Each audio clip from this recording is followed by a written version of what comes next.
시계 바늘이 조용한 부엌에서 똑딱거린다. 강남의 고급스러운 80평짜리 아파트에서 박상철 할머니는 가스레인지 옆에 서서 김치찌개를 부드럽게 저었다. 익숙한 향이 집안 구석구석으로 퍼져나갔다. 하지만 오늘은 그 향기도 평소처럼 기쁘지 않았다. 할머니는 식탁 위에 놓인 휴대폰을 힐끗 보았다. 저녁 7시, 화면은 여전히 캄캄했고 유일한 아들 준호로부터 온 메시지나 전화는 없었다. 오늘은 목요일 준호와 그의 아내 미영이 평소처럼 저녁 식사를 함께하기로 약속한 날이었다. 아마 교통체증일 거야. 할머니는 스스로를 안심시키려 했다. 하지만 마음속 깊은 곳에서는 불안함이 자리 잡고 있었다. 식탁으로 다가가 5년 전 준호와 미영의 결혼 선물로 준 반짝이는 은수저를 가지런히 정리했다. 식탁 위에는 정성스럽게 차려진 음식들이 있었다. 준호가 어릴 때부터 가장 좋아하는 김치찌개, 미영이 좋아하는 깨고등어구이, 그리고 꼼꼼하게 준비된 각종 나물들. 늦가을 저녁의 차가운 공기 속에서 모든 음식이 식어가고 있었다. 한숨을 쉬며 의자에 앉았다. 수년 동안 혼자임에도 불구하고 많은 반찬을 만드는 습관을 유지해왔다. 남편이 돌아가신 후 이 넓은 집에는 할머니의 발자국 소리만이 울려 퍼졌다. 준호는 결혼 후 독립했고 점차 예전에 따뜻했던 가족 식사는 드물어졌다. 갑자기 휴대폰이 울렸다. 화면에 준호의 이름이 뜨자 할머니의 심장이 빨리 뛰기 시작했다. 하지만 기쁨도 잠시. 메시지를 읽자마자 사그라들었다. 어머니, 죄송합니다. 오늘 저와 미영이 갑자기 일이 생겨서 저녁 식사에 못 갈 것 같아요. 기다리지 마세요. 박상철 할머니는 목이 메었다. 이것이 처음은 아니었다. 하지만 이번에는 준호의 메시지에 뭔가 다른 점이 있었다. 설명도, 보상의 약속도 없이 그저 짧고 차가운 통보였다. 일어나 천천히 식탁 위에 음식을 치우기 시작했다. 모든 동작이 납덩이처럼 무거웠다. 갑자기 머릿속에 생각이 스쳐 지나갔다. 오늘 저녁을 이렇게 무의미하게 보내고 싶지 않았다. 재빨리 작년 생일에 준호가 선물한 고급 한복으로 갈아입고 가볍게 화장을 한 뒤 택시를 불렀다. 강남에 있는 준호의 사무실로 가서 무슨 일이 있는지 확인해 보기로 했다. 어쨌든 어머니로서 자식을 걱정할 권리가 있지 않은가? 택시는 서울의 밤거리를 달렸다. 네온사인의 화려한 불빛이 할머니의 주름진 얼굴에 비쳤다. 마치 번화가 한복판에 외로움을 그린 한 폭의 그림처럼. 할머니는 이 결정이 가족의 삶을 완전히 바꿔놓을 일련의 사건들의 시작이 될 줄은 몰랐다. 강남의 번화가를 지나는 택시 안에서 박상철 할머니는 창밖으로 흐르는 불빛들을 멍하니 바라보았다. 고층 빌딩들 사이로 보이는 달빛이 유난히 쓸쓸해 보였다. 택시가 준호의 회사 건물 앞에 멈추었을 때 이미 저녁 8시가 넘어가고 있었다. 로비의 보안요원은 할머니를 알아보고 공손히 인사를 했다. 준호 이사님은 오늘 일찍 퇴근하셨습니다. 보안요원의 말에 할머니의 가슴이 철렁 내려앉았다. 아들이 보낸 문자에 갑자기 일이 생겼다는 말이 거짓이었음을 직감적으로 알 수 있었다. 발걸음을 돌리려는 순간 핸드폰이 울렸다. 준호의 고등학교 동창이자 지금은 같은 회사에서 일하는 동료가 보낸 메시지였다. 어머님, 혹시 준호를 찾으시나요? 방금 청담동 금수장 레스토랑에서 봤어요. 미영 씨 부모님과 함께 있더라고요. 할머니는 그 자리에 얼어붙은 듯 서 있었다. 청담동이라면 여기서 그리 멀지 않았다. 다시 택시를 잡아탄 할머니는 마음속으로 수없이 되뇌었다. 이유가 있을 거야. 분명 이유가 있을 거야. 하지만 그 마음 한켠에서는 이미 모든 것을 알고 있었다. 금수장은 서울에서도 손꼽히는 고급 한정식 레스토랑이었다. 할머니가 만든 평범한 집밥과는 비교도 할 수 없는 곳이었다.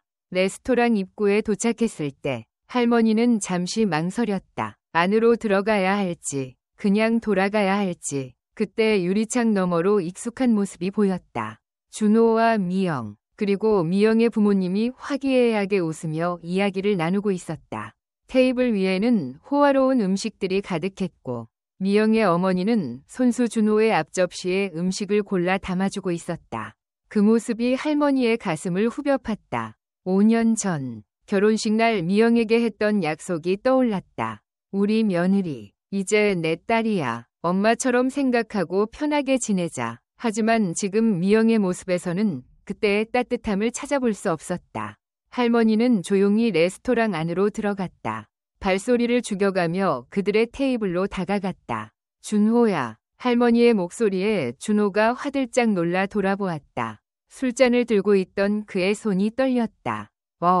어머니. 미영은 얼굴색이 변하며 자리에서 일어났다. 어머님, 이렇게 갑자기 오시다니. 미영의 부모님은 당황한 기색이 역력했다. 침묵이 테이블을 감쌌다. 할머니는 아들의 눈을 똑바로 바라보았다. 그의 눈동자에서 부끄러움과 죄책감이 스쳐 지나갔다. 좋은 시간 보내고 있구나. 방해해서 미안하다. 할머니의 목소리는 차분했지만 그 속에 담긴 서러움은 깊었다. 돌아서는 할머니의 뒷모습을 보며 준호가 자리에서 일어났다. 어머니. 하지만 할머니는 이미 레스토랑을 나서고 있었다. 차가운 가을바람이 할머니의 한복 자락을 흔들었다. 집으로 가는 길, 할머니는 눈물 한 방울 흘리지 않았다. 대신 가슴 깊은 곳에서 무언가가 천천히, 하지만 확실하게 변화하고 있음을 느꼈다. 이제는 달라져야 할 때였다. 아침 햇살이 창문을 통해 비치는 거실에서 박상철 할머니는 옛 앨범을 들춰보고 있었다. 남편과 어린 준호가 함께 찍은 사진들, 준호의 대학 입학식 날 찍은 가족 사진, 그리고 5년 전 준호와 미영의 결혼식 사진까지. 시간은 물처럼 흘러갔지만 추억은 마치 어제 일처럼 선명했다. 할머니는 천천히 앨범을 닫고 창가로 걸어갔다. 아파트 단지의 조경수들이 가을빛으로 물들어 있었다. 어제 레스토랑에서 있었던 일 이후 할머니는 밤새 잠을 이루지 못했다. 하지만 이상하게도 마음은 차분했다. 아침 일찍 일어나 오랜만에 혼자만의 산책을 다녀왔다. 단지 안공원에서 만난 이웃 할머니들과 인사를 나누었고 그중 한 분이 근처 노인복지관에서 하는 프로그램 이야기를 해주었다. 상철 씨, 우리 복지관에서 요리 수업도 하고 도자기도 만들고 그래. 한번 와보지 그래? 처음에는 별 생각 없이 들었던 말이었는데 집에 돌아와 곰곰이 생각해보니 나쁘지 않았다. 옷장 앞에 서서 한참을 고민하다가 오랫동안 입지 않았던 밝은색 원피스를 꺼내 입었다.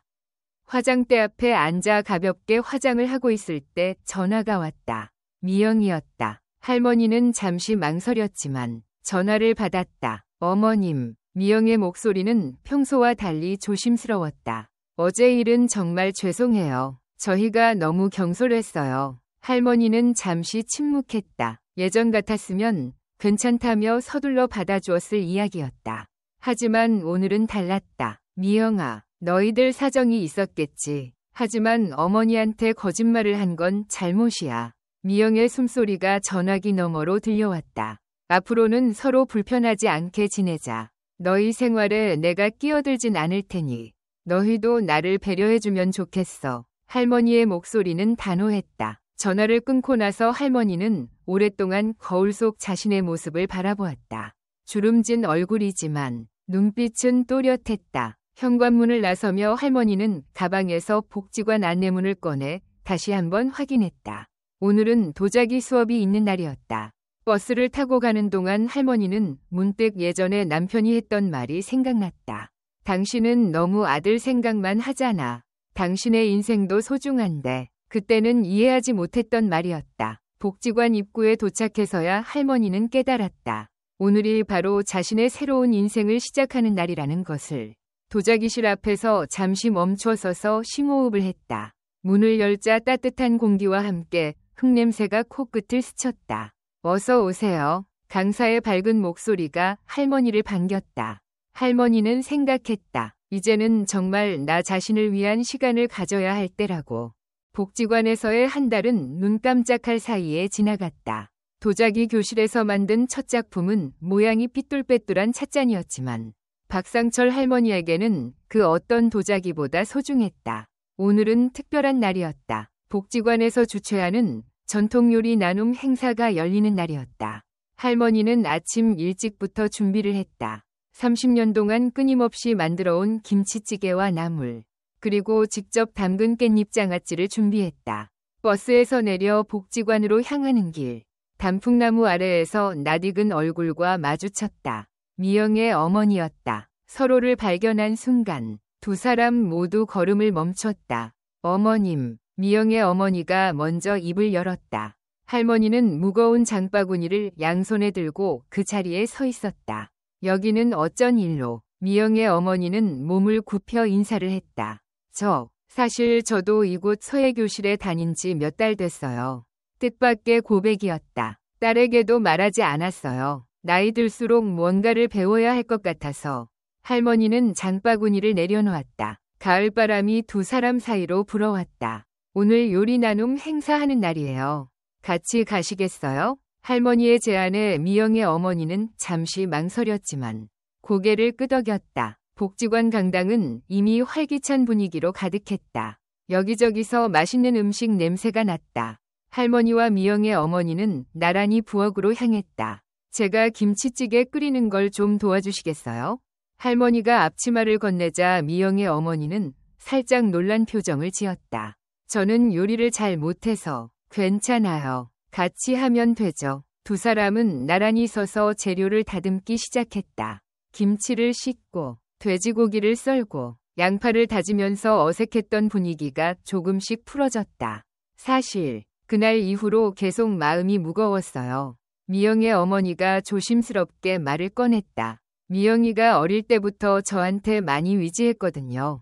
그래서 결혼하고 나서도 자꾸 저희 집으로 오라고 했나 봐요. 할머니는 묵묵히 듣고만 있었다. 하지만 그게 어머님 마음을 아프게 할 줄은 몰랐어요. 김치찌개가 보글보글 끓기 시작했다. 할머니는 국자로 국물을 떠서 미영의 어머니에게 건넸다. 한번 맛보세요. 미영의 어머니는 조심스럽게 국물을 맛보았다. 그리고 눈물이 그렁그렁해졌다. 맛있네요. 정말 맛있어요. 그 순간 강당 문이 열리며 누군가가 들어왔다. 미영이었다. 엄마가 복지관에 간다는 말을 듣고 걱정되어 찾아온 것이었다. 부엌 앞에 선 미영은 할머니와 자신의 어머니가 나란히 서서 요리하는 모습을 보고 그대로 얼어붙었다. 할머니는 미영을 보며 따뜻하게 미소 지었다. 미영아, 내 어머님이 김치찌개 끓이는 법을 배우고 계시네. 너도 한번 맛볼래? 겨울에 첫눈이 내리는 저녁. 박상철 할머니는 도자기 교실에서 만든 작품들을 정리하고 있었다. 찻잔, 작은 화분, 그리고 방금 완성한 꽃병까지. 각각의 작품에는 서툴지만 정성 어린 손길이 담겨 있었다. 초인종 소리가 울렸다. 문을 열자 준호가 서 있었다. 얼굴이 붉어진 것을 보니 술을 마신 듯했다. 어머니, 할머니는 아들을 거실로 안내했다. 준호는 소파에 앉아 한동안 말없이 도자기들을 바라보았다. 이게 다 어머니가 만드신 거예요? 할머니는 고개를 끄덕였다. 복지관에서 배웠어. 이제 조금은 모양이 나아졌지? 준호의 눈에 눈물이 고였다. 죄송해요, 어머니. 갑작스러운 사과의 할머니는 잠시 당황했다. 오늘 회사에서 큰 실수를 했어요. 제가 책임지고 있던 프로젝트가 완전히 실패했거든요. 준호의 목소리가 떨렸다. 미영이는 아직 모르겠지만 아마 곧 회사를 그만둬야 할 것 같아요. 할머니는 아들의 이야기를 묵묵히 들었다. 그동안 저는 성공해야 한다는 압박감에 사로잡혀 있었어요. 아버지처럼 되고 싶었고 미영이 부모님께도 인정받고 싶었고 준호는 깊은 한숨을 내쉬었다. 그러다 보니 정작 가장 중요한 어머니의 마음은 외면했네요. 할머니는 부엌으로 가서 따뜻한 보리차를 준비했다. 차를 마시며 준호의 얼굴이 조금씩 진정되어 갔다. 너무 힘들면 잠시 쉬어가도 돼. 인생이 늘 올라가기만 하는 건 아니야.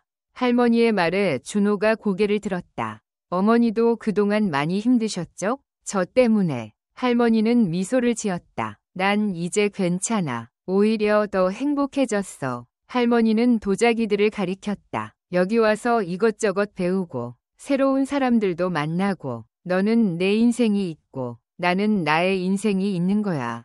밤이 깊어갔다. 준호는 여전히 할 말이 많은 듯했지만 이제는 어머니의 표정에서 편안함이 느껴졌다. 어머니, 다음 주에 미영이랑 같이 올게요. 그때 어머니가 만드신 도자기로 차 한잔 해요. 준호가 일어서려는 순간 할머니가 그의 손을 잡았다. 준호야, 네가 잘못한 게 아니야. 우리 모두 서로를 이해하는 법을 배우고 있는 거야. 창밖으로 눈이 계속 내리고 있었다. 할머니는 문득 깨달았다. 아들의 실패가 오히려 그들의 관계를 새롭게 만들어주고 있다는 것을. 때로는 무너져야 다시 쌓을 수 있는 법이었다. 복지관 도자기실 밖으로 걸음을 옮기던 박상철 할머니는 뜻밖의 손님과 마주쳤다.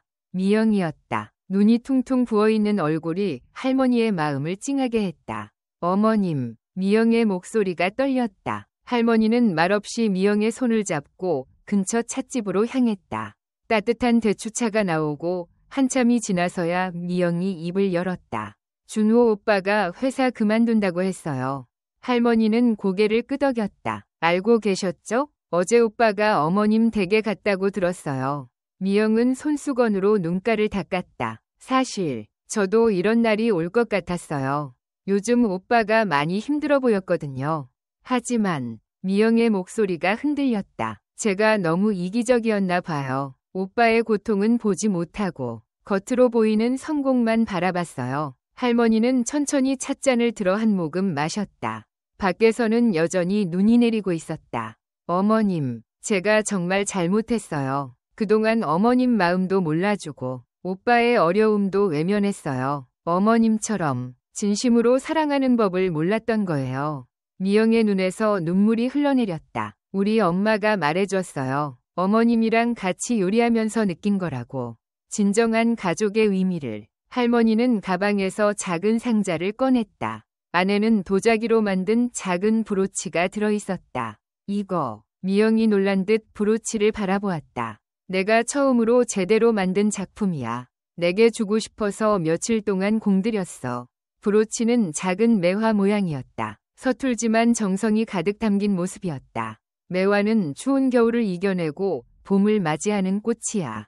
우리도 이 시간을 이겨내면 더 따뜻한 봄이 올 거야. 미영은 브로치를 가슴에 꼭 안았다. 어머님, 저희 이사 가려고 해요. 더 작은 집으로요. 그동안 허세 부리느라 무리하게 살았거든요. 미영이 잠시 말을 멈추었다가 조심스럽게 덧붙였다.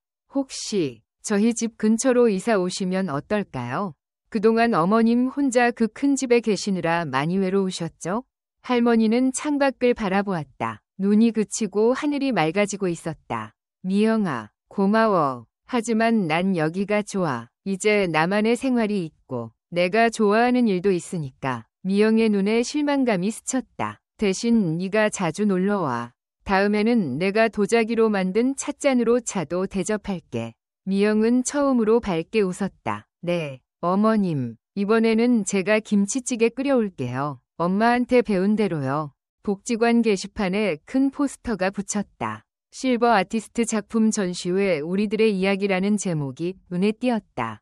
박상철 할머니는 포스터 앞에서 발걸음을 멈췄다. 도자기 선생님이 할머니의 작품들을 전시회에 내보이자고 제안한 것이 엊그제 같은데 어느새 전시회 날짜가 다가와 있었다. 봄바람이 복지관 마당의 벚꽃 잎을 휘날렸다. 할머니는 자신의 작품들을 하나하나 정성스럽게 포장하고 있었다. 찻잔 세트, 꽃병, 그리고 특별히 이번 전시회를 위해 만든 도자기 족자까지. 족자에는 돌아가신 남편과 찍은 마지막 가족 사진을 본떠 만든 부조가 새겨져 있었다. 어머님, 뒤에서 들리는 반가운 목소리에 할머니가 고개를 돌렸다. 미영이었다. 요즘은 일주일에 한 번씩 복지관에 와서 요리를 배우고 있었다. 전시회 준비하시나 봐요? 미영이 도자기들을 눈여겨보았다. 어머님 작품들이 이렇게 많은 줄 몰랐어요. 할머니는 족자를 조심스럽게 들어올렸다. 이건 아버님 사진이죠? 미영이 놀란 눈으로 족자를 바라보았다. 응, 마지막으로 찍은 가족 사진이야. 준호가 대학 합격하고 찍은 거였지. 할머니의 목소리가 살짝 떨렸다. 근데 이상하지 않니? 그때는 이 사진이 그저 평범한 가족 사진이었는데 지금 보니 이렇게 소중한 보물이 되어 있네. 미영은 조용히 할머니의 손을 잡았다. 어머님, 제가 좋은 소식이 있어요. 미영의 얼굴에 수줍은 미소가 번졌다. 아기가 생겼어요. 할머니는 깜짝 놀라 미영을 바라보았다. 정말? 언제부터? 이제 2달 됐어요. 아직 준호 오빠한테도 말 안 했어요. 어머님께 먼저 알려드리고 싶어서요. 할머니의 눈시울이 붉어졌다. 어머님 덕분이에요. 그동안 제가 얼마나 어리석었는지 깨닫게 해주셔서 이제는 진정한 가족의 의미를 알 것 같아요. 전시회장은 점점 사람들로 채워지기 시작했다.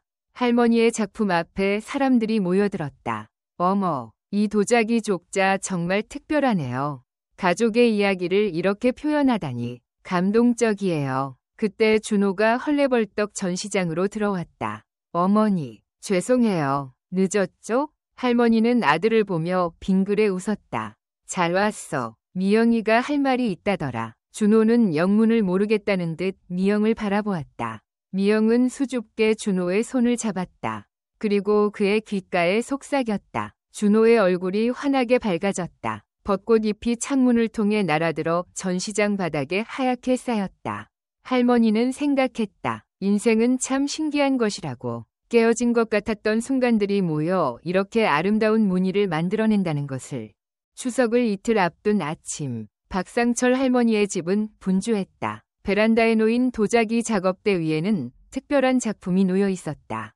할머니가 몇 달 동안 정성껏 준비한 항아리였다. 겉면에는 매화, 난초, 국화, 대나무가 정교하게 새겨져 있었다. 전통 사군자 문양이었지만 그 안에는 가족들의 모습이 은은하게 담겨 있었다. 매화는 봄을 기다리는 미영의 배처럼 부풀어 있었고 난초는 준호의 새로운 시작을 닮았다. 국화는 할머니 자신을, 그리고 대나무는 돌아가신 남편을 상징했다. 어머님, 미영이 장보기를 마치고 돌아왔다. 이제는 제법 배가 불러온 미영의 모습이 더욱 아름다워 보였다. 이번 추석에는 제가 송편을 빚을 거예요. 복지관에서 배운 대로요. 할머니는 미소를 지었다. 준호도 퇴근 후 곧장 달려왔다. 요즘은 큰 회사를 그만두고 작은 디자인 회사를 시작했다. 수입은 줄었지만 눈빛은 더 맑아졌다. 어머니, 이게 뭐예요? 준호가 항아리를 유심히 살펴보았다. 추석 선물이야. 우리 가족을 위한 특별한 선물. 할머니가 항아리를 조심스럽게 들어올렸다. 이제 우리 모두 제자리를 찾은 것 같아. 깨진 것 같았던 우리가 이렇게 더 단단해졌잖아. 미영이 조용히 눈물을 닦았다. 어머님, 저희가 잘못했던 거 용서해 주세요. 할머니는 고개를 저었다. 용서할 게 없어. 우리 모두 성장하는 중이었던 거야. 그때 초인종이 울렸다. 미영의 부모님이었다. 이제는 두 집안이 자주 모이게 되었다. 상철 씨, 이번에 복지관 전시회에서 대상 받으셨다면서요? 미영의 어머니가 반가운 목소리로 물었다. 제가 만든 도자기보다 그 안에 담긴 이야기를 좋게 봐주신 것 같아요. 할머니가 겸손하게 답했다. 부엌에서는 송편을 빚는 손길이 바빠졌다. 할머니는 툭하면 실수하는 미영의 손을 참을성 있게 도왔다. 준호는 아버지들과 이야기를 나누며 가끔 부엌을 들여다보았다.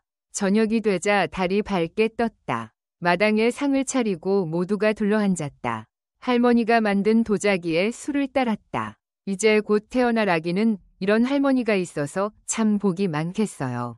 미영의 어머니가 말했다. 할머니는 잠시 하늘을 올려다보았다. 달빛 아래서 항아리의 사군자가 살아 움직이는 것 같았다. 깨어졌다고 생각했던 것들이 모여 더 아름다운 무늬가 되었다. 마치 오늘 이 자리에 모인 가족들처럼 우리 모두 건배해요. 준호가 잔을 들었다. 우리 가족의 새로운 시작을 위해서. 밤하늘의 별들이 반짝였다. 할머니는 생각했다. 인생은 완벽한 것이 아니라 완성되어 가는 것이라고. 그리고 지금 이 순간 그들의 이야기는 가장 아름답게 완성되어 가고 있었다.